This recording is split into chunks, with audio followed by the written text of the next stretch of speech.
करा. माझं नाव छाया देवराज पगारे. मी आशा वर्कर आणि माझं जे काम जे मी करते ते क्षेत्र आहे शिंदे PSC आणि उपकेंद्र पण शिंदेचे. आता आपल्याला अतिसार पंधरवाडा चालू आहे, तर हात धुण्याच्या 6 पद्धतींचं प्रात्यक्षिक मी तुम्हाला करून दाखवते. तर हात हे 6 स्टेपनी धुवायचे राहता, म्हणजे ते पूर्ण स्वच्छ होता. तर त्या 6 पद्धती कोणत्या मी तुम्हाला सांगते. पूर्ण पहिल्यांदा हात आपले कोपऱ्यापर्यंत ओले करून घ्यायचे.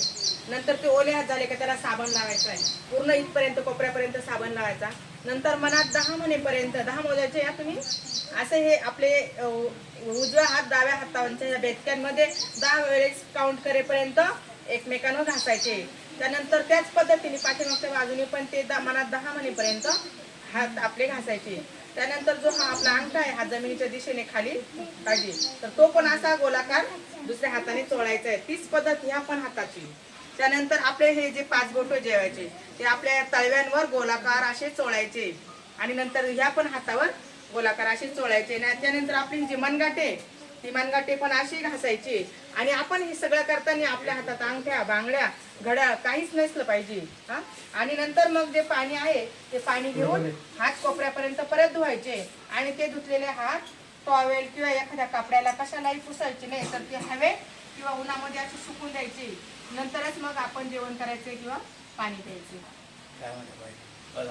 समजलं ना हात कशा पद्धतीने स्वच्छ होतील. मग आपले हात धुण्याच्या 6 पद्धत आहे, त्या पद्धतीनेच आपण हात धुवायचे आणि म्हणजे मग आपले हात पूर्णपणे स्वच्छ होऊन जातील. आणि कुठल्याच कपड्याला किंवा कुठल्या अशा वस्तूला ते हात लावायचा नाही, स्पर्श करायचा नाही, कारण त्या वस्तू जे रोगजंतू राहतात ते परत आपल्या हाताला चिटकतात आणि मग आपण ते हात धुते त्याचा काय फायदा होतो का.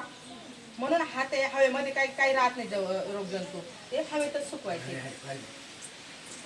पावसाचं पाणी पिल्यामुळे पाणी पडल्यामुळे दूषित होतं. तर आपण जे पाणी पितोय ते आपण एक ड्रॉप असतो, त्या ड्रॉपचे 2 थेंब टाकायचे म्हणजे ते पाणी स्वच्छ होतं. आणि त्यानंतर आपण तुरटी जे टाकतो, तुरटी माहिती सगळ्यांना, ते तुरटी समजा ते ड्रॉप जर नसेल तर तुरटी टाकायची. त्या तुरटीने जो मैला असतो ना दूषित पाण्याचा मातीचे जे थर राहतो ना तो खाली बसतो आणि जे स्वच्छ पाणी राहतं ते पिण्यास निरोगी चांगलं पाणी आपल्याला प्यायला भेटतं. त्यानंतर आपलं हे पाणी जे भरतो ना ते उकळून गाळून प्यायचे पाणी, म्हणजे मग त्याच्यामध्ये जे रोगजंतू राहतात ते पूर्णपणे मरून जातं आणि आपण ह्या आजारापासून आपला उलट्या जुलाब ह्या आजारांपासून आपला बचाव होतो. आलं ना लक्षामध्ये. तर सगळ्यात जास्त आजार कोणत्या दिवसामध्ये होतात? पावसाळ्यामध्ये. लक्षात ठेवा.